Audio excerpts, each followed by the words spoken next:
पवित्र श्रीमद् भागवत गीता, पवित्र चारों वेद, पवित्र कुरान शरीफ, पवित्र बाइबल, पवित्र गुरु ग्रंथ साहिब, पवित्र कबीर साहिब की वाणी में छुपे हुए गूढ़ रहस्य अर्थात तत्व को जानने के लिए कृपया अवश्य सुनिए जगत गुरु तत्वदर्शी संत रामपाल जी महाराज के मंगल प्रवचन। जैसे किसान गेहूं बीजता है, अपने आत्माओं आप इस तत्व ज्ञान से परिचित होजिए।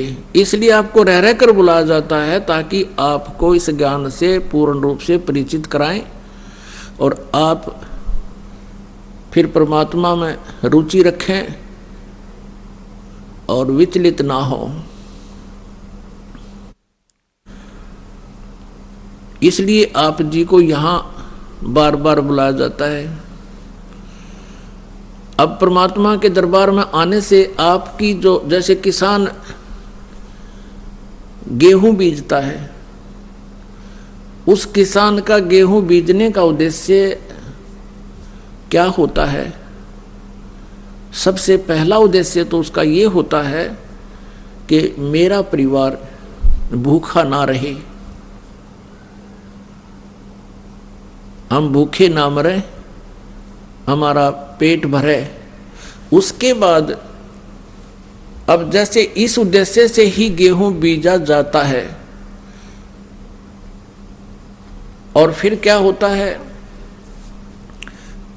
अब गेहूं बीज दिया तो सबसे पहले उसका तना उत्पन्न होता है, फिर उसके बाली आती है और बाली में फिर गेहूं होते हैं।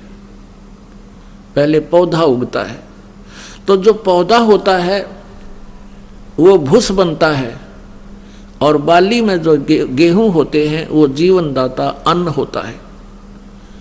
तो पुण्यात्माओं, ये परमात्मा कबीर जी की जो साधना भक्ति आपको दी जाएगी, ये आपको ऐसी होगी जैसे गेहूं बीजना उद्देश्य किसान का अपने परिवार का पोषण था और उसमें भूस तो अपने आप ही बन गया।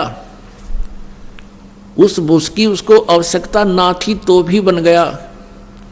तो पुण्यात्माओं, जो इच्छाएं आप इधर उधर लिए फिरते थे महापुरुषों के पास, संतों के पास, और वो आपकी भी पूर्ण नहीं हो पा रही थी, ना हो सकती थी, क्योंकि वो संत जिस परमेश्वर की भक्ति करते हैं, जिन देवताओं की साधना करते हैं, वो संत, वो भगवान, उनके देवता आपके प्रारब्ध में परिवर्तन नहीं कर सकते, आपके ऊपर आने वाले संकट का निवारण नहीं कर सकते। और आप वहाँ धनी बनने के लिए जाते थे या किसी कष्ट निवारण के लिए जाते थे, वहाँ आपको कोई लाभ नहीं हुआ और ना ही होना था। तो जैसे किसान का उद्देश्य गेहूं बीजना अपने परिवार का पोषण था और भूस का कमरा वैसे ही भर गया, जिसकी उसको इच्छा नहीं थी लेकिन तो भी मिल गया। पहले भूसा ही तैयार होता है। तो पुण्यात्माओं, आपका उद्देश्य यहाँ पर जन्म और मृत्यु का रोग कटवाना ही होना चाहिए। आपको जो साधना दी जाएगी, उस साधना में आपकी संसारिक इच्छाएं जो आवश्यक होंगी और आपके संकट निवारण तो उस भूस की तरह अपने आप ही ना चाहते हुए भी परमात्मा वो निवारण करेगा और धन आपको ऐसे देगा जैसे उस गेहूं के भूस तो पहले ही तैयार होना शुरू हो जाता है। अब इस बात को आप गहराई से सोचना, यदि कोई अनजान व्यक्ति गेहूं को परिपक्व ना होने दे और पशुओं के चारे के उद्देश्य से उसको कच्चे को काट काट कर चराना शुरू कर देता, खिलाना शुरू कर देता है, पशु तो पल जाएंगे, आप भूखा मरेगा फिर। तो कहने का भाव ये है कि आप जी यहां जो मांगने आओगे वो क्या मांगोगे? मोक्ष। आपका उद्देश्य मोक्ष हो और उस मोक्ष के साथ साथ आपको जो संसारिक सुविधाएं आपको चाहिएंगी, आपके भाग्य में ना होगा तो भी भगवान देगा। आपके भाग्य में कोई आपत्ति होगी, मालिक वो नहीं देगा। आपत्ति का अर्थ है जैसे कई बहनें आती हैं संतानों उत्पत्ति की, संतान की डिमांड करने, परमात्मा वो रजा भी उनको बख्श देता है। कई एक स्थिति ऐसी आती हैं जो परमात्मा की रजा होती है, लेकिन प्रार्थना करते हैं, आते हैं बहन बेटियां कि ऐसे ऐसे जी हमारा गर्भ गिर गया। हम उनको सांत्वना देते हैं, बेटी भक्ति करो, परमात्मा पर विश्वास रखो, फिर ठीक हो जाएगा। फिर भी वो प्रार्थना करती हैं 6 महीने साल के बाद कि जी दूसरा भी ऐसे ही खराब हो गया। तो उनको ये तत्व ज्ञान ना होने से वो बहुत विचलित हो जाते हैं और भगवान से दूर चले जाते हैं। और मान लीजिए वहाँ उनको कृपा हो भी जा, कोई संतान उसके ठीक ठाक उत्पन्न होगी और वो संतान उसकी दुश्मन हो जाए आगे चल के। दुश्मन कैसे हो जाते हैं? जैसे एक लड़के का विवाह हुआ, विवाह होने के बाद उस लड़के ने अपनी पत्नी को मारा पीटा दहेज के बारे में, उस लड़की ने आत्महत्या कर ली। वो माँ भी, बाप भी, बेटा भी और बहन भी सारी जेल में। अब यहाँ आप विश्वास रखना इस परमात्मा, क्योंकि हम जीव हैं, भगवान परमात्मा परमात्मा ही होता है। हम जीव संज्ञा से कुछ भी मांगते रहें वो नहीं देगा।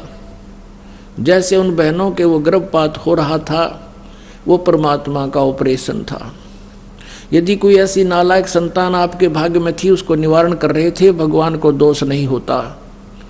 वो अपने हिसाब से उनका जीवन संस्कार आपके संस्कार से काट रहे थे, समाप्त कर रहे थे। पुण्यात्माओं, आप जी भगवान के बारे में और आध्यात्मिक ज्ञान के बारे में बिल्कुल माइनस है, माइनस। अभी तक जो भी ज्ञान हमें प्राप्त हुआ वो अज्ञान से भर रखा हमारे को। आप जी परमात्मा की तलाश में, खोज में घूम रहे होते हो। परमेश्वर कबीर जी ने स्वयं आकर हमारी स्थिति को स्पष्ट किया है कि पर्वत पर्वत में फिरा कारण अपने राम, राम जैसे संत मिले जिन सारे सब काम। परमात्मा से मिलने वाले लाभ के लिए ये प्राणी ना जाने कहाँ कहाँ भटकते हैं। परमात्मा हमें बताना चाहते हैं कि जब मेरा कोई संत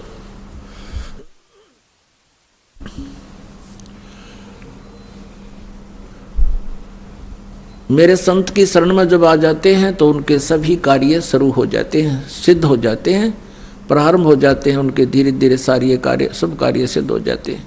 उसके लिए बताया है कि राम जैसे संत मिले जिन सारे सब काम।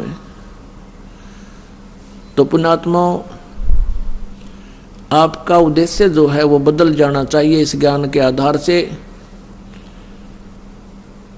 रही बात संकट निवारण की, ये तो नहीं रहेगा आपके ऊपर। उसके लिए थोड़ा सा आपने धीरज रखना होगा। धीरे धीरे रे मना धीरे सब कुछ हो, माली सींचे 100 गड़ा समय आए फल हो।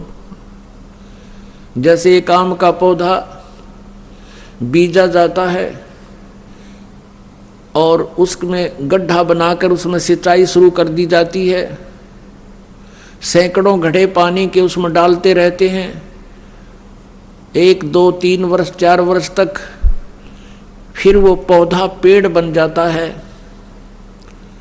और जब वो आम का पेड़ बड़ा हो जाता है वो फिर फल देता है, और इतना फल देता है कि आप भी खा लो, पड़ोसी भी ले जाएं, साथ वाले, घर मकान वाले और रिश्तेदारों को भी भेज देना, वो खत्म नहीं होंगे। कहने का भाव ये है कि आज तक आप जो साधना कर रहे थे वो शास्त्र विदिता कर मनमाना आचरण कर रहे थे। आज का अर्थ है कि जो पहली बार परम अक्षर ब्रह्म की शरण में आते हैं, कबीर परमेश्वर की शरण में आते हैं, उससे पहले। और वो साधना क्या थी? आप जी ने जैसे किसी भी संत पंथ से उपदेश लेकर नाम जाप कर रहे थे, भक्ति कर रहे थे, वो बबूल बो रखी थी, किक्कर बो रखी थी, और उन अज्ञानियों ने आपको बता रखा था कि ये आम का पेड़ है। आप जी उसकी सिंचाई कर रहे थे, अर्थात पूजा कर रहे थे, काल की पूजा कर रहे थे, उस किक्कर की बबूल की पूजा कर रहे थे। आम जानकर यानी वो दयालु भगवान जानकर तुम काल की पूजा कर रहे थे। काल की पूजा कौन कौन सी है? ये पांचों नाम काल के जानो, जो राधा स्वामी पंथ में, जय गुरुदेव पंथ में जो प्रचलित है, ये पांचों नाम काल के जानो। तीनों देवा काल हैं, ये ब्रह्मा विष्णु महेश, भूले चूके समझियो सबका हो आदेश। क्योंकि श्री ब्रह्मा जी, श्री विष्णु जी, श्री शिव जी ये काल के पुत्र हैं, और यही तीनों इस काल के पूरी व्यवस्था को संभाले हुए हैं। इनकी पूजा करने वाला भी काल के ही जाल में रहेगा, इनसे बाहर नहीं हो सकता। अन्य जितने भी देवी देवताएं आप पूजते हुए सब काल के अंतर्गत हैं। सुर नर मुनिजन 33 करोड़ी, बंदे सभी काल की डोरी। अब आप किसकी पूजाएं कर रहे थे? जो कोई ब्रह्म पूजा करता है, ओम नाम को सुप्रीम मान बैठा है, वो सीधा ही काल के टक्कर में जा रहा है, वो काल का पुजारी है। अब हमने दयाल की पूजा करनी है। परम अक्षर ब्रह्म की पूजा छोड़कर जो भी साधनाएं आप करते थे, आपने बबूल बो रखे थे। और जो कबीर पंथी हैं, नकली बने हुए हैं कबीर पंथी, ये भी अन्य ही नाम देते हैं, उनके पास सच साधना नहीं है। वो भी कबीर परमेश्वर की आड़ में आपको बबूल का बीज दिए हुए हैं, और आपने वो किक्कर बीज रखी है। सतनाम की साधना के बिना सभी जितनी भी साधनाएं हैं वो सब बबूल है, यानी काल की साधनाएं हैं। सतनाम के अंदर 2 अक्षर होते हैं, एक ओम अक्षर है, दूसरा तत् है जो सांकेतिक है, और तीसरा फिर एक मंत्र आपको और मिलेगा जो सार नाम होता है। परमेश्वर कबीर जी ने कहा था कि धर्मदास तो लाख दोहाई, ये सार शब्द कई बार न जाई। सार शब्द बार जो पढ़ी, बिचली पीढ़ी हंस नी तरही। इस मूल मंत्र को, इस सार नाम को तब तक छुपाई जब तक ये 12 पंथ ना मिट जाई। तो पुण्यात्माओं, आप जी इस आम के बीज को अब बीजोगे।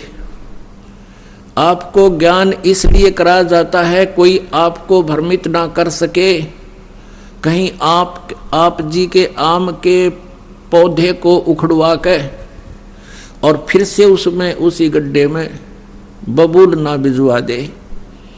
आपको आम की और आम के अतिरिक्त बबूल या झाड़, कैर, किक्कर, इनकी पहचान कराई जाती है, जिस कारण से आप अपने आम को फिर दृढ़ता के साथ परिपूर्ण करोगे, यानी सत भक्ति करके सफल होगे। अब ये बताया है कि धीरे धीरे रे मना, धीरे सब कुछ हो, माली सींचे 100 गड़ा समय आए फल हो।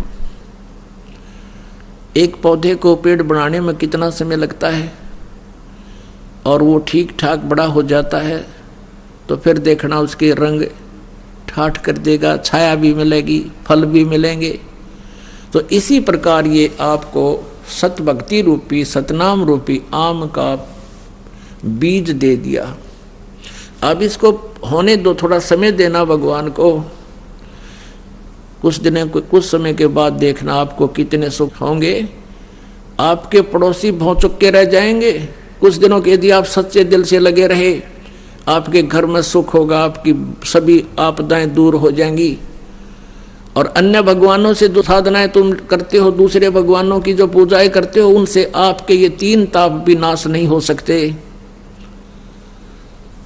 जैसे प्रेत बाधाएं हैं, पितृ बाधाएं हैं, या कोई देव प्रकोप है, या प्रारब्ध का कोई कष्ट आपके ऊपर आने वाला है, वो अन्य एक परम अक्षर ब्रह्म को त्याग कर किसी की भी साधना से वो आपका संकट निवारण नहीं हो सकता।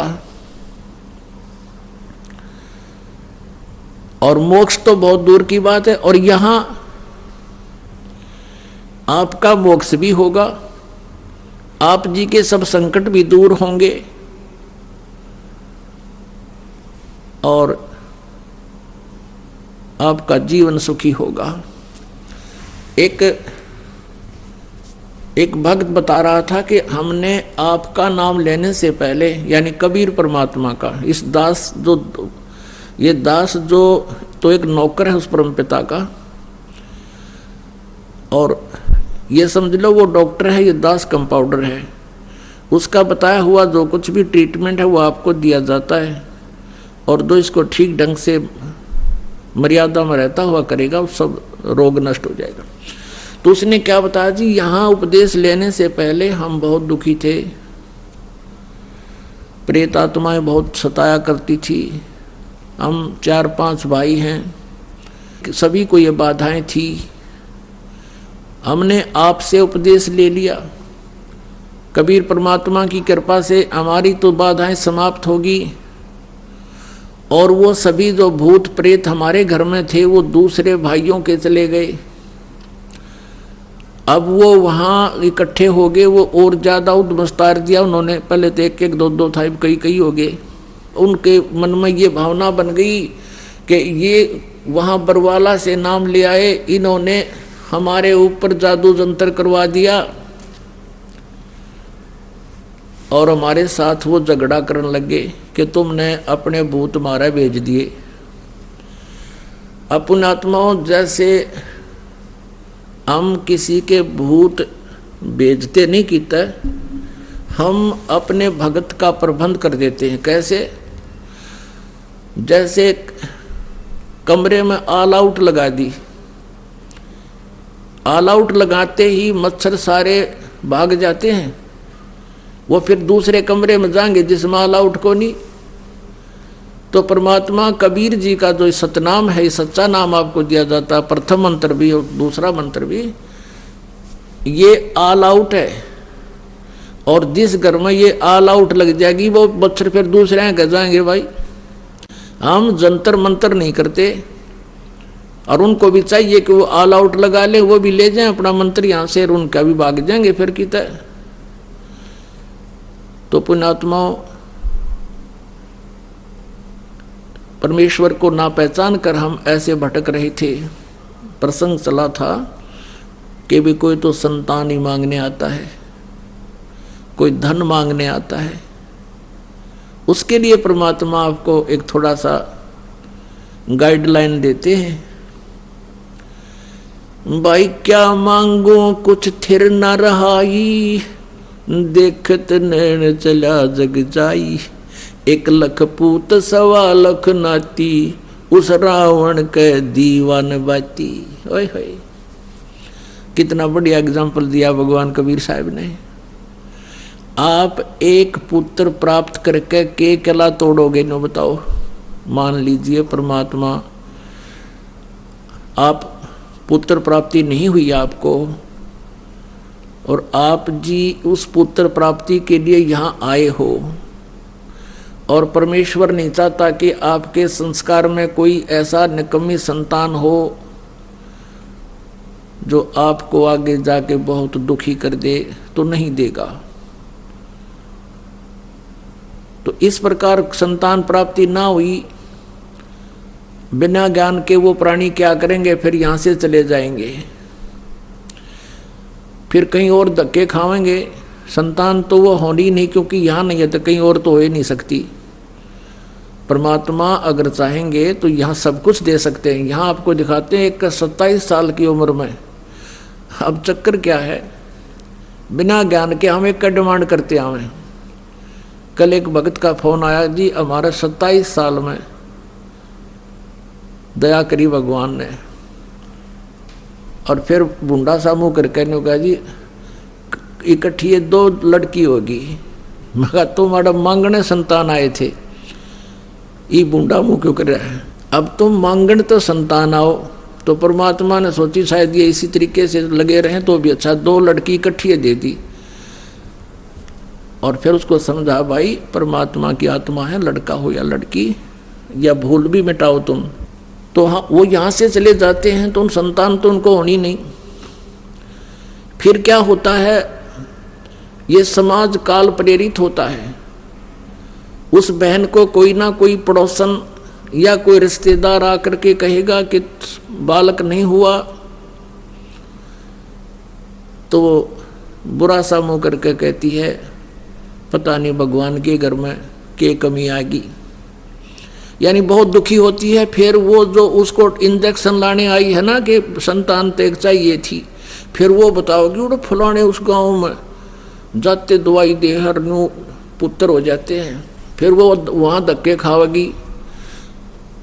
तो पुण्यात्मा अंत में वो बहन मृत्यु को प्राप्त हो जाती है, संतान नहीं होती। इस काल के जाल को समझना। फिर वो क्या बनाता है ये काल, क्योंकि उसकी इच्छा यही होती है कि मेरे संतान होती, मेरी इज्जत हो जाती, इस तरह। फिर उसको क्या बनाता है ये काल, भगवान अगले जन्म में उसको कुतिया की योनि में भेज देता है और फिर कहता है ले अब पूरी कसर काट ले अपने संतान उत्पन्न करने की, 8 एक के टाइम में जमेगी। और अगले जन्म में फिर सूर्य बनावेगा, 12 कट्ठे उत्पन्न करेगी, ले छकले तू उत्पन्न करके। तो पुण्यात्माओं, परमात्मा के इस ज्ञान को समझना चाहिए, आधा संकट दूर हो जाएगा आपका, जो बेमतलब की टेंशन बनाए फिरते हम यहाँ पर। परमात्मा कहते हैं क्या मांगो कुछ थिर ना रहाई, और देखत नैन चला जग जाई। 1 लाख पूत 1.25 लाख नाती, उस रावण के आज दीवान बाती। 1 लाख पुत्र थे रावण का, लंकापति रावण, लंका का राजा रावण, और वो 1 लाख भी मर गए। आज उस रावण का कोई दीवा लगाने वाला शेष नहीं बचा। और यदि आप जी एक पुत्र ही प्राप्त करके और उसी उद्देश्य से सब कुछ मान रहे हो, तो ये आपकी तत्व ज्ञानहीनता और काल का प्रभाव जानो। फिर भी परमात्मा चाहेगा तो आपकी ये समस्या भी हल होगी। फिर क्या बताते हैं,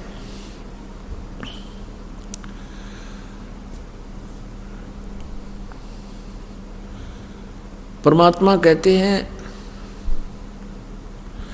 आवत संग ना कोई जात संगाती, क्या भया दर बांधे हाथी।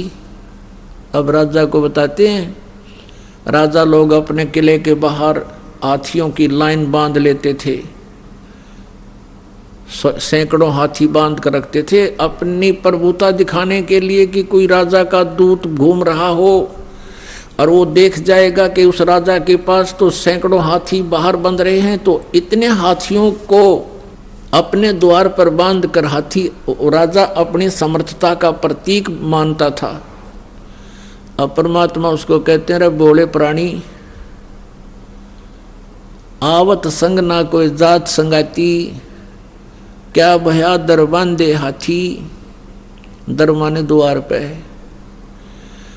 कहे कबीर अंत की बारी, हाथ झाड़ जैसे चला जुआरी। ओए होए, जो तुम इस कुमत में कुभद में लगे रहते हो, सारा जीवन कार कोठी बनावे, बड़ी बड़ी फैक्ट्री लगा लें, भगवान की भक्ति करते नहीं। जिसको जो भी मिलना था, कोई सेठ बना है अपने पूर्व जन्म के संस्कार शुभ कर्मों से, कोई अच्छा राजा बना है, कोई मंत्री मुख्यमंत्री बना है, वो भी अपने पूर्व जन्म के शुभ संस्कारों से पुण्यों से। और यदि सत भक्ति नहीं करता है तो अंत में उसकी कैसी दुर्गति होगी, जैसे जुए में हारे हुए जुआरी की होती है, वो हाथ पीटता जाता है, अरे नाश हो गया, सब कुछ क्या लुट गया। कहते जैसे हाथ झाड़ कर चला जुआरी, कहे कबीर सुन अंत की बारी। अपनात्मा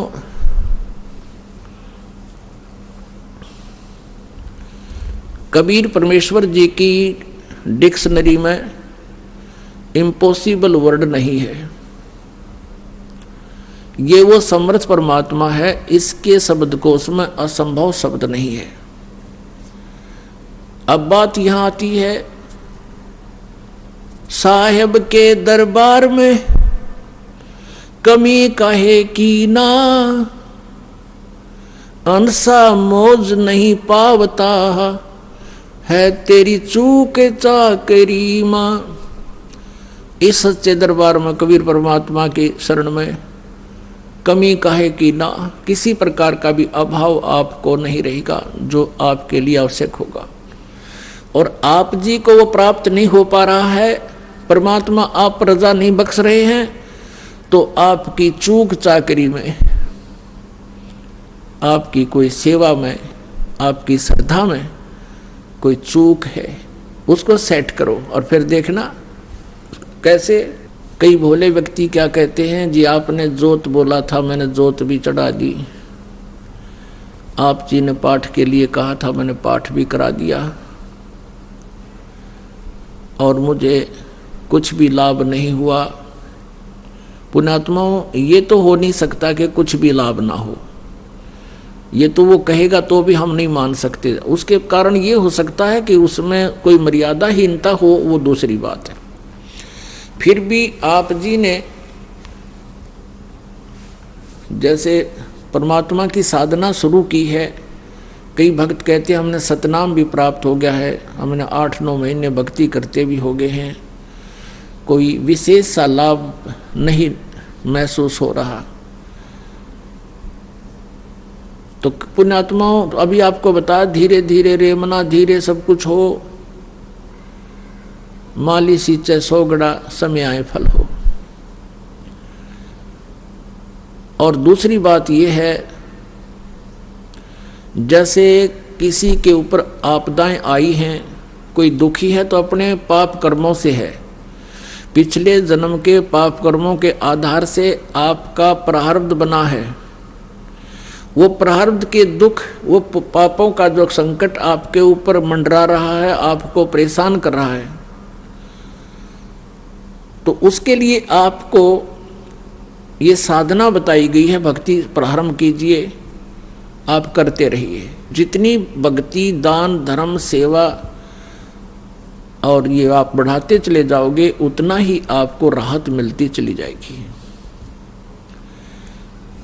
अब अनजान व्यक्ति ही ऐसी बात कर सकता है, जैसे सर्दी के मौसम में उसने कंबल ओढ़ रखा है, कंबल दे दिया गया उसको, उसने कंबल ओढ़ लिया, सर्दी से निवारण के तरीके बताए हैं कि स्वेटर पहन लो, स्वेटर से भी सर्दी फिर भी महसूस हो रही है तो जर्सी पहन लो, जर्सी से भी महसूस हो रही है तो फिर कंबल ओढ़ लो। तो पुण्यात्माओं, यदि फिर भी सर्दी महसूस हो रही है तो रात्रि के समय भाई रजाई भी जोड़नी पड़ेगी, रजाई भी डाल लो, तभी जान बचेगी। और कोई ये कहे कि आपने कहा था मैंने स्वेटर भी पहन ली, आपने कहा मैंने जर्सी भी पहन ली, आपके कहे से मैंने कंबल भी ओढ़ लिया, मुझे सर्दी लग रही है, मैं तो मैं ही रखूंगा ये सब साधना, ये कंबल जर्सी सब फेंक दूंगा। तो ये बातें महामूर्ख कर सकता है या किसी ने नशा कर रखा हो। तो ऐसी स्थिति है उस व्यक्ति की जो ये कहता है कि आप जी ने ये साधना बताई, मैं उसको भी कर रहा हूँ, ये भी बताई उसको भी कर रहा हूँ, और अभी भी मुझे पूर्ण लाभ प्राप्त नहीं हो पा रहा। तो उसके लिए वो कहता है जी फिर मैं तो नाम छोड़ दूंगा, मेरी दिल करता है मैं साधना त्याग दूं। तो साधना त्याग देने से तो फिर क्या होगा, जैसे कोई कहे मैं तो जर्सी भी निकाल के फेंक दूंगा, कंबल भी फेंक दूंगा, मुझे कोई राहत नहीं मिल रही, तो नमूनिया होकर मरेगा। फिर उसका ये कोई तरीका है, उसको उतार के फेंक दूं, उसका तरीका है कि और एक कंबल और जोड़ बल के इसी तरीके से जान बचेगी। यानी भक्ति, आप अपने मंत्र का जाप और जितना भी ये हवन आदि के लिए, ज्योति के लिए जो भी आप कर सकते हो, सामर्थ्य अनुसार इसको बढ़ाते चले जाओ, इसी से आपका जीवन सुरक्षित होगा। क्योंकि जैसे आप सर्दी ज़्यादा है, कंबल ओढ़ लिया, उससे भी नहीं ठीक हो रही है, तो फिर आप एक कंबल और डालिए उसी से बचेगी। क्योंकि जैसे आपके पाप कर्मों की सर्दी ज्यादा है, तो पुण्यात्माओं इन साधनों के करने से, यानी आपने स्वेटर भी पहन ली, जर्सी भी पहन ली, कंबल भी ओढ़ लिया, और फिर भी हाथों की उंगली और पैरों की उंगलियां भी आप अभी भी ठंडी हैं, तो कोई बात नहीं, आपकी जान बचेगी, क्योंकि सर्दी बहुत है। अब जो साधन आपको प्राप्त है ये आपकी मृत्यु नहीं होने देगा, आपकी जान बची रहेगी, धीरे धीरे सर्दी भी समाप्त हो जाएगी। तो इसी प्रकार जो साधनाएं आपको दी जाती हैं और फिर भी आपको कोई महसूस हो रहा है कि मैं बिल्कुल पूर्ण रूप से जो सही लाभ प्राप्त नहीं कर पा रहा हूं, तो ये समझना कि आपके पाप कर्मों की सर्दी अधिक है। जो साधन आपको मिल गए हैं ये आपके जीवन रक्षा करेगा, आपको हानि नहीं होने देगा। आप डरे हुए हो, आप बहुत आपदाओं से पीड़ित हो, बहुत बुरी तरह सताए हुए हो, आपको थोड़ी सी भी सर्दी, वो कर्म की जो दंड है वो अधिक महसूस होता रहेगा, लेकिन अब परमात्मा आपके भी और आपके परिवार के जीवन की रक्षा करेगा, और ये बुरे संस्कार थोड़ा बहुत प्रभाव रखेंगे, कोई दिक्कत नहीं, आपको हानि नहीं होने देगा। अब जैसे एक कारण तो ये होता है, परमात्मा ये चाहते हैं कि यदि यू आज सुखी कर दिया, यदि आज ही आपको सभी सुख कर दें, तो कल आप यहां नहीं आओगे, ठेकियां पे खड़े पाओगे शराब वाला पे, और वहां लाइन लाकर ना जाने कितनी दारू पी जाओगे। तो कहने का भाव ये है, परमात्मा कहते हैं इसे सुख के माथे पत्थर पड़ो, सुख के माथे सिला पड़ो, जिसते नाम हृदय ते जावे, और बलिहारी व दुख के जो पल पल नाम रटावे। परमात्मा कबीर जी कहते हैं कि आप यही प्रार्थना किया करो, हे भगवान ऐसा सुख ना देना जिससे आपकी भूल पड़ जावे, आपसे दूर हो जाऊं, आग लगे से सुख के, और बलिहारी उस दुख के जो आपकी याद दिलावे पल पल में। तो इतना कष्ट भी अनिवार्य ही होगा, वही परमात्मा आप पर बनाए रखेगा, और आप यदि भगवान से दूर होगे तो फिर वो सारा ही कष्ट आ जाएगा, बहुत हानि हो जाएगी। तो इस प्रकार इस परमात्मा की तत्व ज्ञान को समझकर आप जी ने अपने इस उद्देश्य को पूरा करना है, यानी ये हॉस्पिटल जो है जन्म और मृत्यु के रोग को काटने वाला है। जब तक ये रोग आपका नहीं कटेगा, आपको सुख प्राप्ति नहीं हो सकती। परमेश्वर कहते हैं कबीर जी के झूठे सुख को सुख कहे, ये मान रहा मनमोद, ये सकल चबीना काल का, कुछ मुख में कुछ गोद है। अब पुण्यात्मा परमात्मा बताते हैं,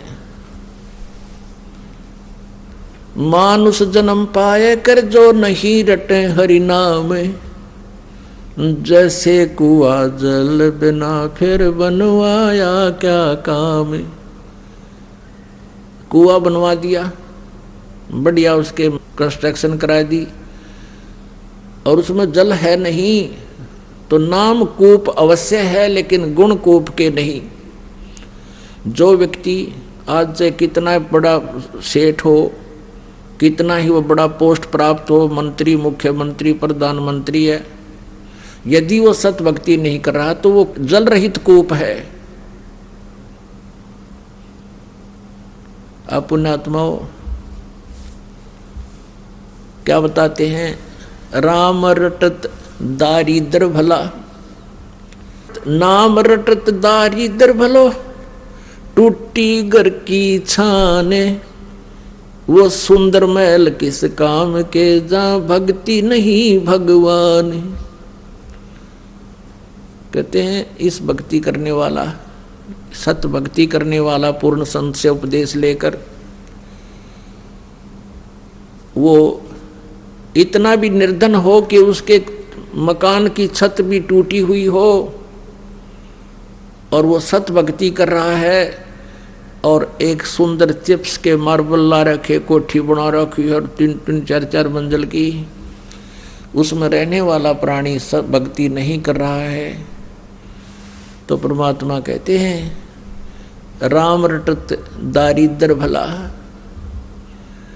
टूटी घर की छान, और वो सुंदर महल किस काम के, जहां भक्ति नहीं भगवान। फिर क्या बताते हैं, मानुष जन्म पाय कर नहीं रटे हरि नामे, जैसे कुआ जल बिना भाई बनवाया क्या काम। अपन आत्माओं झूठे सुख को सुख है ये मान रहा मनमोद। अब आप जी तो यहाँ मांगने आते हो, घना धन हो जाए, एक मोटरसाइकिल ले लूं या फिर एक कार बढ़िया ले लूं, एक कोठी बना लूं। परमात्मा कहते हैं तो पहले तू भक्ति कर कुछ दिन, क्योंकि आज जमाना टाइम ऐसा है, ये कार मोटरसाइकिल तो आम हो रही है। परमात्मा बंदी छोड़ कहते हैं ये भी समस्या तेरी हल कर दूंगा यदि तेरी नीत साबित देखूंगा। यदि तू भक्ति से वंचित नहीं होता दिखेगा तो ये भी सब समस्या का समाधान अवश्य कर देंगे, क्योंकि फिर आपको कार मोटरसाइकिल भगवान देगा, आप कहाँ जाओगे? आप यहाँ आओगे भगवान के दरबार में और 2 वैन और बिठा के लाओगे पड़ोसियों ने, उनका उद्धार कराओगे तो आपको कार देगा, भगवान अवश्य देगा। और आप मांगो कार फिर सैर सपट्टे कर लूँ कि तो धक्के खाने जाओ पहाड़ियाँ पे, फिर नहीं देगा। तो कहने का भाव ये है कि आपको संसारिक सुविधाएं भी देगा, लेकिन उसका सदुपयोग करते दिखोगे तो आपको सब सुविधाएं देगा। आपकी नीति ये देखेगा। जैसे अब हम क्या देखते हैं, 10-10 वर्ष से जिन्होंने नाम लिया है और परमात्मा ने आज उनकी वो मौज कर दी, पहले तो उनके संकट निवारण किए और अब उनकी नीत साबित देख कर परमात्मा ने कि अब ये मेरे से दूर नहीं जा सकते। आज उनकी ऐसी स्थिति कर दी, उन्होंने कार ली और कार लेने से पहले उन सब के एक रस पूरे परिवार के मन में ये आया कि भगवान ने कार दी है तो हम अपने सत्संग में जाया करेंगे और भी कोई मिल गया उसको भी फ्री ले जाया करेंगे, उसका भी कल्याण होगा। तो ऐसे आपको वो सुविधा भी देगा जो इस काल के सुख को तुम अपने संस्कार से प्राप्त नहीं कर सकते, परमात्मा अपने कोटे से देगा। तो इस प्रकार आप जी ने इस परमात्मा के मार्ग को समझना। कहते हैं इस झूठे सुख को सुख है और मान रहा मनमोद। बिना भक्ति करने वाले प्राणी चाहे यहाँ पर प्रधानमंत्री बन जाए और चाहे कोई मुख्यमंत्री बन जाए, उसका जीवन सुरक्षित नहीं है और आगे क्या दुर्गति होगी उसकी, कलेजा हिल जाएगा जरा सा भी ध्यान से कोई सुन लेगा उस कहानी को, परमात्मा के विधान को। लेकिन हमें परमात्मा का विधान पता नहीं, जिस कारण से हम ये डले ढोण पर ही लगे रहते हैं। बहुत से प्रमाण है हमारे पास। जैसे एक बार पोलैंड देश का पूरा मंत्रिमंडल जिसमें 95 के करीब सदस्य थे और किसी का शोक व्यक्त करने जा थे किसी दूसरे शहर में हवाई जहाज के द्वारा, सारे के सारे एक्सीडेंट में मारे गए। अब परमात्मा कहते हैं ये झूठे सुख को सुख है ये मान रहा मनमोद। ये सकल जबीना काल का, कुछ मुख में कुछ क्रोध। आप यहाँ भी देखा, जैसे एक बहुत से प्रमाण हैं। हरियाणा के एक बार 2 मंत्री हेलीकॉप्टर में मारे गए, जिसमें एक तो बहुत बड़ा सेठ था, पैसे वाला।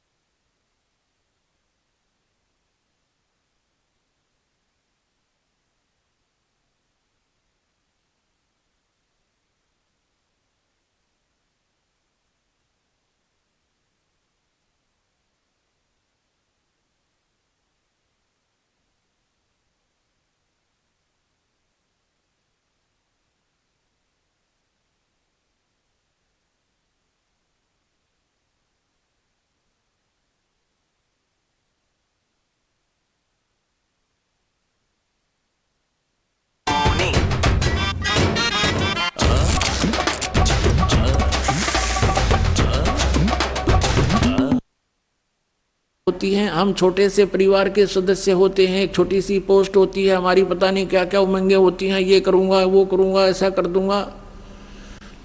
ऐसे ही उनकी तो ना जाने कितनी आशाएं होंगी, और 1 सेकंड में मारे गए। 3 दिन में लाश मिली उनकी, कोई पानी पियाने वाला भी ना मिल रहा उनको समय पर।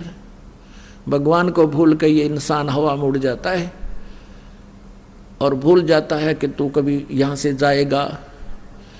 जाना सभी को है, लेकिन जाने जाने में अंतर होता है। परमात्मा कबीर जी कहते हैं, आए हैं सो जाएंगे राजा रंग फकीर, एक सिंहासन चढ़ चले एक बंधे जात जंजीर। आप जी जाओगे, आपके लिए विमान आएगा, और जो सत भक्ति नहीं करते, चाहे कोई प्रधानमंत्री मर जाए, उसको बांध कर ले जाएंगे यम के दूत, जैसे अपराधी को ले जाते हैं। क्योंकि जिन हर की चोरी करी और गए राम गुण भूल, ते बिदना बागुल किए रहे उर्दमुख झूल। जो परमात्मा की भक्ति नहीं करते वो परमात्मा के चोर हैं, अपराधी हैं वो लोग। उनको फिर यम के दूत, काल के दूत पकड़ कर ले जाएंगे, और आप जी को आदर के साथ सिंहासन पर बैठाकर, विमान में बैठाकर परमात्मा की प्यारी आत्माएं आपको साथ लेकर जाएंगे। और भगवान आएगा इस दास के रूप में। तो आए हैं सो जाएंगे राजा रंग फकीर, एक तो सिंहासन चढ़ कर जा, एक बंधे जात जंजीर। जाने में कितना अंतर हो जाता है। अब परमात्मा की महिमा आपको सुनाते हैं। जब हम परमात्मा कबीर जी की शरण में आ जाते हैं, इस काल का दबाव हम पर नहीं रहता। यदि हम मर्यादा से हीन हो जाते हैं तो फिर हमारे ऊपर परमात्मा का प्रोटेक्शन हट जाता है हमारे ऊपर से, फिर काल का प्रभाव फिर आ जाता है। इसलिए हमने परमात्मा कबीर जी की मर्यादा में रहना चाहिए। और ये नियम आपको बताए जाते हैं, ये आपने बहुत दृढ़ता से पालन करना चाहिए इनका।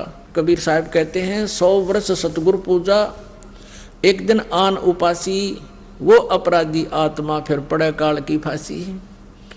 आप क्या कहने का भाव यह है कि 100 वर्ष तो आप ये साधना करते रहिए जो दास ने बता रखी है, और एक दिन भी आपने अन्य उपासना कर ली किसी देव देवता की या और किसी प्रकार की भी क्रिया, कहते हैं वो अपराधी आत्मा फिर पड़े काल की फांसी। फिर परमात्मा का हाथ हट जाएगा, आपका नाम टूट जाएगा। आपके साथ कहाँ तक भी छल हो सकता है। जैसे किसी भक्त ने 2 वर्ष 3 वर्ष 4 वर्ष 10 वर्ष ये नाम रखा, सब सुख हो गए। अब सुख में ये परमात्मा को भूलकर लोक लाज को ज्यादा मानता है।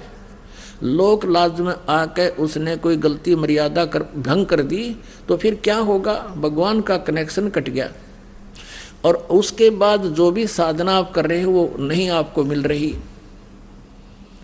और उसके से पहले आप जी ने जो भी भक्ति साधना धर्म पुण्य आपने कर लिया वो आपके गुड अकाउंट में डिपॉजिट हो गया। आपके पुण्यों में, आपकी भक्ति में वो जमा हो गया। और फिर क्या होता है, उसने एक मर्यादा भंग करी, कोई हानि नहीं हुई, फिर उसने हिम्मत बढ़ की दूसरी भी कर दी, फिर उसने तीसरी भी कर दी। अब ये सोच बैठेगा वो कि मैं सब कुछ, कोई मर्यादा भी नहीं रख रहा हूं मैं, फिर भी सुख है मुझे। अब वो क्या है कि उसने जितनी बैटरी चार्ज कर ली वह बैटरी चार्ज है उसकी, और आगे चार्जर खत्म हो गया। वो पिछले पुण्य जब तक चलेंगे उसको कोई आपत्ति नहीं आएगी, और फिर एक कदम आएगी वह बैटरी एकदम काम छोड़ देगी इन्वर्टर की, फिर ना ट्यूब जले ना पंखा, फिर भागेगा इधर उधर धक्के खाने। तो इसलिए आप जी परमात्मा कहते हैं 100 वर्ष सतगुरु की पूजा, एक दिन आन उपासी, वो अपराधी आत्मा फिर पड़े काल की फांसी। अब परमात्मा कबीर जी के शरण में आने के बाद आप इन भूत प्रेतों को तो छोड़ो, आपको काल का भी डर नहीं रहेगा। सतगुरु शरणा आयकर धर्मराज डर कैसा है। जो यहाँ का न्यायाधीश है ना, जो यहाँ सभी ब्रह्मा विष्णु महेश तक के भी अकाउंट लेता है, वो अच्छे और बुरे कर्मों का, और उनको दंड देता है। जैसे श्री विष्णु जी ने श्री राम रूप में बाली मारा था, सुग्रीव का भाई, उसका भी दंड उनको भोगना पड़ा।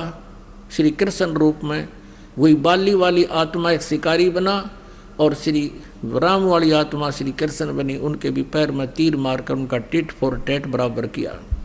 लेकिन परमात्मा कबीर जी की शरण में आने के बाद फिर धर्मराज आपका अकाउंट नहीं लेगा, उसके पास नहीं जा सकते आप, वहां नहीं ले जा सकता आपको कोई। और किसी कारण से गलती से कोई चला गया तो वहां एक फिर आपको याद आऊंगे सत्संग के वचन के गुरु जी तो ये कहा करते कि हमारा हिसाब किताब ये नहीं ले सकता धर्मराज, यहाँ कैसे आ गए हम। तो वहाँ भी आप सच्चे दिल से याद करोगे परमात्मा कबीर जी को, आपको छुड़ा लाएंगे। और जैसे आपको बताया ना किसी ने 2 वर्ष 10 वर्ष 5 वर्ष साधना कर दी, फिर गफलत कर गया और उस दौरान की हुई पुण्य कमाई से भक्ति से वो मनमाने जैसे आपको मंत्र दिए जाते हैं सभी इन देवताओं के। आइए अब हम उन श्रद्धालुओं के अनुभव जानते हैं जो जगत गुरु तत्वदर्शी संत रामपाल जी महाराज जी से दीक्षा प्राप्त कर चुके हैं तथा उनके द्वारा बताए गए भक्ति मार्ग पर चल रहे हैं। सर नमस्कार। नमस्कार सर। सर क्या नाम है आपका? मेरा नाम जी सुखदेव सिंह है जी। कहाँ से आए सर आप? मैं जी जिला करनाल तहसील निस्संग गांव अमूपुर का रहने वाला हूँ, हरियाणा में। सर संत रामपाल जी महाराज से कब जुड़े आप? जी मैं ये बरवाड़ा घटना हुई, जो बहुत बड़ी घटना हुई ना, इससे 5 महीने पहले जुड़ा था जी। सर संत रामपाल जी महाराज की शरण में आने से पहले आप क्या भक्ति साधनाएं करते थे? आप किन देव देवताओं की भक्ति करते थे? मैं जी सिख समाज में रहने के उसमें ना कल्ले गुरु ग्रंथ साहब को ही मानता था और किसी को नहीं मानता था। गुरुद्वारे में जाता था और गुरु ग्रंथ साहब के बारे में सब कुछ जानते थे, थोड़ा बहुत जो जानते थे उसी की भक्ति करते थे, किसी की भक्ति नहीं करते थे। और सर संत रामपाल जी महाराज की शरण में कैसे आए आप? मैं जी बीमार था, मेरे को इस आंत में जख्म थे, जो 2 आंत होती है ना, इसमें जख्म थे और लीवर में जख्म थे। लीवर बिल्कुल डैमेज था, कई सालों 10-12 साल मंजी पे रहा। कभी दिल्ली होली फैमिली गया, अम्बाड़ा, पटियाला ये प्रमोद मित्तल, अमर हॉस्पिटल, राजेंद्रा हॉस्पिटल, इनमें कभी 10 दिन एक हॉस्पिटल में दाखिल रहता था, कभी 10 दिन दूसरे हॉस्पिटल में दाखिल रहता था, कभी दिल्ली ओली फैमिली में दाखिल रहता था, कभी करनाल अजय गुप्ता में दाखिल रहता था। ऐसे करते करते मेरे को 12 साल बीत गए।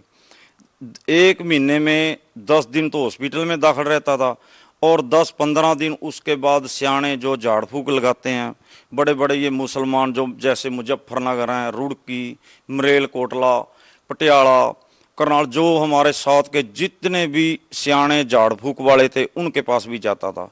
और मेरी ऐसे करते करते आर्थिक स्थिति भी बहुत डाउन होने लगी। हमारे पास 40 किले ज़मीन है, 3 भाई हैं। इतना कुछ होते हुए भी पूरा परिवार गलने लग गया, बीमारी में जूझने लग गया। मैं भी एक मंजी पे, मेरी घरवाली भी एक मंजी पे। ऐसे करते करते एक दिन में 4-4 मुसीबतें, प्रेत बाधा थी मेरे को बहुत तकड़ी जी। 4-4 मुसीबतें एक दिन में खड़ी हो जाती। जैसे मैं भी मंजी पे पड़ा, मैं अपनी घरवाली को बोला भी किसी रिश्तेदार को बुलाओ, मेरे को दाखिल कराओ। अब तो मेरे अंदर पानी भी नहीं जाता। 10-12 साल सर मेरे इतनी तकलीफ थी मेरे को भी, बाथरूम भी मैं बाल्टी में करता था, इतना दुख था मेरे को। हॉस्पिटल में जाते जाते भी जिस डॉक्टर के पास जाते तो कोई बोलता था अभी तेरा लीवर बिल्कुल डैमेज, कोई बोलता था तेरी आंत में जख्म है, कोई बोलता था तेरे पूरे पेट में जख्म है। तो था क्या, मेरे पेट में इतनी तकलीफ थी, मेरे अंदर गर्मी के दिनों में भी गर्म पानी जाता था, रोटी नहीं जाती थी, थोड़ी बहुत खिचड़ी दलिया ऐसे कुछ ना कुछ खाता था या थोड़ा दूध पीता था। ऐसे करते करते मतलब हॉस्पिटलों में सारा घर बर्बाद हो गया। और हालांकि हमारी आर्थिक स्थिति ऐसी थी, ना हमारे बाप ने दुख देखा ना हमने दुख देखा। 40 किले जमीन थी, बहुत अच्छी खेती करते थे, कंपाउंड थी, पूरे का पूरा हमारे पास साधन था। कभी हमने वो दिन नहीं देखा भी आज हमारे पास पैसा नहीं। तो इस प्रेत की वजह से मैंने वो दिन देखा। मेरे पास ट्रैक्टर था सोनालिका, घर की स्थितियां ऐसी बनी जी, वो ट्रैक्टर भी बिक गया। मेरे पास गाड़ी थी इंडिका विस्टा टॉप मॉडल में, वो भी बिकी जी। मेरे पास बुलेट मोटरसाइकिल थी जी, वो भी बिकी जी। मेरे पास बहुत अच्छे अच्छे डंगर थे, भैंसें थी, गायें थी, 1 क्विंटल दूध देता था जी। ऐसा ऐसा करके पूरे के पूरे डंगर भी बर्बाद, मेरी गायें भी बर्बाद, भैंस भी बर्बाद, पूरे के पूरे जो साधन था घर में वो भी खत्म। घोड़ी थी मेरे पास बहुत अच्छी जी, वो भी मरी। सारा कुछ ये प्रेत करवाता था। रात को मेरे को बोलता था भी सुबह तेरा ये नुकसान होगा, वो ही हो जाता था। अगर डंगरों के बारे में बोलता था वो हो जाता था। जमीन के बारे में बोलता था अभी तेरे दाने नहीं होंगे, तो वो नुकसान होता था। अगर घरवाली के बारे में बोलता था सुबह इसको ये तकलीफ होगी, तो वही हो जाती थी। मेरी घरवाली को कालजे में सोजश थी, बहुत ज़्यादा एलर्जी थी।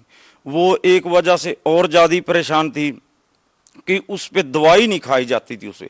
जब वो दवाई खाती नहीं थी ना, तो उसको इतना तेजाब बन जाता था, इतना तेजाब बन जाता था, मतलब इतना सिर में दर्द और तकलीफ इतनी बढ़ जाती थी। 2-2 दिन हमारे घर में खाना भी नहीं बनता था और बच्चे भी बीमार थे। मेरा बड़ा लड़का स्कूल में गया जो 5वीं क्लास में पढ़ता था, उसको मास्टर छोड़ के गया, बोला अंकल जी इसको बुखार हो गया। बुखार की वजह से करनाल दाखिल करवाया हमने हॉस्पिटल में। तो 1 महीना दाखिल रहा। इस ये साइड उसकी सारी बंद होगी। 1 महीने के बाद 1.5 लीटर रेशा निकले उसके। और छोटा लड़का था, मैं भी बीमार। मैं बोला मेरी घरवाली को सिर्फ किसी रिश्तेदार को बुलाओ, मेरे को दाखिल कराओ दिल्ली जाके, मैं होली फैमिली में दाखिल हूँगा। अब तो मेरे को बाथरूम भी बाहर नहीं जाया जाता और अंदर कोई चीज़ नहीं जाती। और पूरी रात प्रेत मेरे को इतना तड़पाता था, सर सिर से लेके पैर के गुंठे तक इतनी तकलीफ होती थी कि मैं मंजी पे रात को पड़ा ना ऐसे हो सकता ना ऐसे हो सकता। पूरी रात मेरा परिवार सोता था, खाता था, दिन में पीता था, रात को सोता था। मैं पूरी रात ऐसे देखता रहता, रोता था, तड़पता था। जो डॉक्टर मेरे को 2 गोलियां देता था ना, भी एक अगर तकलीफ हो 1 गोली खाना, ज़्यादा तकलीफ हो 2 खाना, वो 10-10 गोलियां भी खाता था। बिल्कुल तकलीफ नहीं हटती थी। मेरी घरवाली भी दुखी, मैं भी दुखी। मैं बोला अभी मेरे को दाखिल कराओ। घरवाली को मेरी को पेंडस की परेशानी थी, वो बोली मेरे को भी दाखिल कराओ, मेरे को तकलीफ है बहुत ज़्यादा। इतने में क्या हुआ, मेरा छोटा लड़का था 6-7 साल का, वो इतना बड़ी ना सोटी लेके खेत में गया, हम खेती करते हैं, तो ड्योड़ पे ऐसे फिसला ना हो, उसने मुंह में डाल रखी थी वो सोटी, तो ऊपर ताड़ू में चढ़ गई वो सोटी। इतना ऊपर से मांस पाट गया। हम तो अपनी मुसीबत भूल गए, उस लड़के को लेके चले। इतने में एक भैंस ने सींग फंसा के एक सींग निकाल लिया। 4 मुसीबतें। वो प्रेत एकदम हमारे साथ इतना दुख देता था, बोलता था कहाँ जाओगे, किसके पास जाओगे, मैं तुम्हारे घर से नहीं जाता।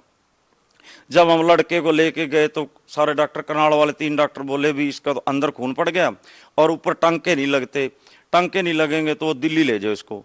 फिर एक मिड्डा डॉक्टर है जो करनाल सरकारी हॉस्पिटल के सामने है, वो बोला भी मेन तो है नहीं, क्योंकि खून ज़्यादा पड़ गया, 30 किलोमीटर से आप गाड़ी में चल के आए तो ऊपर टंके भी नहीं लगते। मैं बोला डॉक्टर साहब चलो करो, मेहरबानी करो, परमात्मा करेगा। उसने ना टंके लगाए, टंके लग गए। जब टंके लगाए तो उसके बाद बच्चे को उल्टी आई, उल्टी से बहुत ज़्यादा खून आया। बोला तेरा बच्चा बच गया, चलो कोई बात नहीं। 4 मुसीबतें। प्रेत एकदम उसकी जगह बना रखी थी, रात दिन दीवा लगाते थे उसका, बहुत पूजा करते थे, करवाता था जबरदस्ती।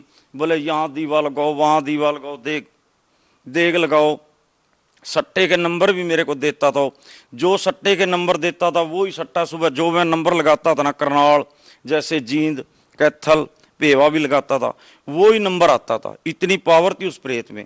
हमारा परिवार बहुत बड़ा परिवार है, 150 जी हम परिवार के।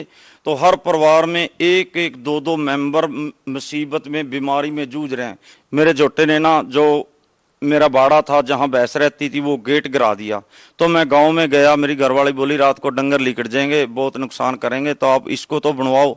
मैं बोलिया मेरे से उठा ही नहीं जाता, इतनी बीमारी भी, मैं मंजी से उठ के बाथरूम नहीं कर सकता, मैं गेट का क्या करूं, मैं तो मरने लायक हो गया, अब तो मैं मरूंगा, तुम्हारा भी घर जाड़ दिया। इस कंगार पे था भगत जी मैं भी, मेरी जमीन बिकने का भी कोई वो नहीं रहा था, भी मेरी जमीन बिकेगी। सर आप इतनी सारी मुसीबतों से जूझ रहे थे, इतनी सारी परेशानी आपके ऊपर थी, दुखों का पहाड़ आपके ऊपर था, उन सारी बीमारियों से, परेशानियों से आपको कैसे निजात मिली? मेरे को जी संत रामपाल जी महाराज का शिष्य था जी, भगत था हमारे गांव का, वो भगत मिला, संत रामपाल जी महाराज का भगत मिला। वो मेरे को बोला भी अंकल आप बिल्कुल खत्म हो चुके हो, तो क्या बात? मैं बोला जी मेरे को प्रेतवाद है। वो बोला भी मेरे पास ना संत रामपाल जी महाराज के पास चलो, तो वहां तुम्हारा दुख का निवारण होगा। मैं बोला जिन संतों के पास तो हम जाते नहीं, इन संतों को तो बिल्कुल हम ठीक नहीं समझते, हम तो अकेले गुरुद्वारे को मानते हैं। वो बोला अंकल आपने संत देखे नहीं, मेरे साथ चल तू, आपके दुख का निवारण होगा, आप बिल्कुल ठीक हो जाओगे। मैं बोले अभी बहुत, मैं तो मंजी से उठने के लायक भी नहीं, मेरे बाथरूम भी नहीं होता, अब मैं कहाँ जाऊंगा।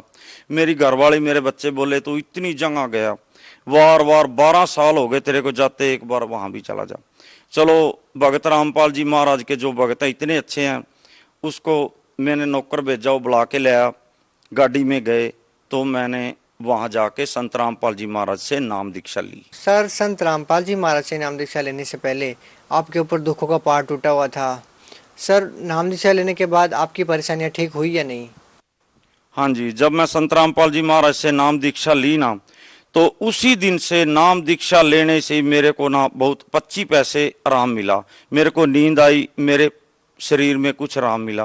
आराम मिलने के कारण मैं फिर आश्रम में जाता रहा। दिन प्रतिदिन संत रामपाल जी महाराज मेरे को मिले, वो बोले बेटे ऐसा हो जाएगा जैसे 16 साल का लड़का होता है, बिल्कुल पहले जैसा हो जाएगा। मेरे को विश्वास नहीं हुआ, थोड़ा सा मैं बोलता ऐसे कैसे हो जाऊंगा, चलो ठीक तो हो जाऊंगा, पर इतना बढ़िया मैं नहीं हो सकता। पर दिन प्रतिदिन संत रामपाल जी महाराज जी मेरे को 8 दिन में 7 दिन में मिलते रहे, बेटे ऐसे भक्ति कर, बेटे ऐसे नाम मंत्र का जाप कर, बेटे तू ज्ञान गंगा पढ़े कर, कानों में लीड लगा के बेटे सुने कर। मेरे को कई बार संत रामपाल जी महाराज जैसे दिव्य दृष्टि का कारण सा कुछ बनता है साथ में आके, ऐसे मेरे को मिलते और मिलके मतलब मेरे को बताते। दिन प्रतिदिन राम आने की वजह से जब ये कांड हुआ ना, मेरे को 5 महीने हुए थे, जब मेरे को थोड़ी सी मुसीबत थी, उसके बाद अब दिन प्रतिदिन मेरे को कोई मुसीबत नहीं। जो मेरी घरवाली थी जिसको कालजे में सोजिश एलर्जी थी, एक दिन भी आश्रम में नहीं गई, ना उसने नाम दीक्षा ली है, वो भी दंडवत प्रणाम करती है। फिर उसको भी विश्वास हुआ, मेरे बच्चों को भी विश्वास हुआ, नाम तो उन्होंने लिया नहीं, पर लेकिन वो संत रामपाल जी महाराज के आगे दंडवत प्रणाम करते हैं, पूरा उसको परमात्मा की तरह मानते हैं। मेरी घरवाली भी बिल्कुल ठीक, मेरे बच्चे भी बिल्कुल ठीक, मेरे जो पारिवारिक कोई भी परेशानी थी, आज मेरे को कोई भी परेशानी नहीं। मैं ऐसे ही हूँ जैसे संत रामपाल जी महाराज बोले थे ना, बेटे 16 साल का बना दूंगा। आज मैं, उम्र तो मेरी 47 साल है, पर है मैं वैसे संत रामपाल जी महाराज की कृपा से 16 साल जैसा लड़के जैसा ही हूँ मैं जी। अब बरवाला जैसी बड़ी घटना हो गई है, संत रामपाल जी महाराज अभी जेल में है। सर, आज आपके गुरुदेव संत रामपाल जी महाराज के प्रति आपका कैसा भाव है? हाँ जी, इसमें कुछ फर्क है जी। घटना के बाद ये फर्क हुआ जी, मारे को और भी दृढ़ विश्वास हुआ। जो पहले विश्वास था ना 5 महीने पहले, अब मारे को और ज्यादा विश्वास है कि इतना संत, ऐसा संत जो इतने सुख दे सकता है। एक उजड़ा हुआ परिवार, जो इतना बिल्कुल खत्म हुआ परिवार को बसा सकता है। और मेरा ये देख के मेरा पूरा गांव एरिया, जो रिश्तेदार हैं, सब बोलते हैं हम संत रामपाल जी महाराज को गलत कैसे बोलें। अगर काले को देखते हैं तो बिल्कुल सही है, जो संत रामपाल जी महाराज है ना, ऐसा गुरु कहीं नहीं मिलेगा। मेरा जी उससे भी ज्यादा दृढ़ विश्वास है। और मेरे को देख के ये बैठे हैं जी मेरे गांव के 10-15 भगत, इस कांड के बाद जब से यहाँ नाम दीक्षा मिलती है, यहाँ से नाम दीक्षा लेके गए हैं जी। सर, भगत समाज को क्या संदेश देना चाहेंगे? जी, भगत समाज को मैं यही संदेश, तो हमारे परमात्मा का है, हमारे गुरु जी का।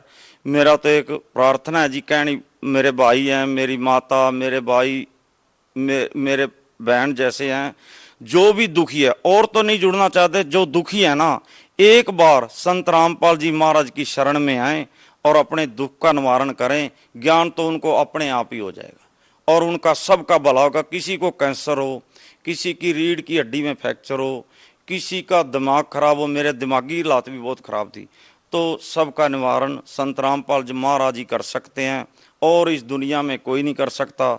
जितने मैंने 12 साल धक्के खाए ना, शायद ही किसी आदमी ने, शायद ही मेरे जितना बदनसीब आदमी इस दुनिया में होगा। तो संत रामपाल जी महाराज की शरण में आए और अपना कल्याण कराएं। सर, बहुत बहुत धन्यवाद। सच।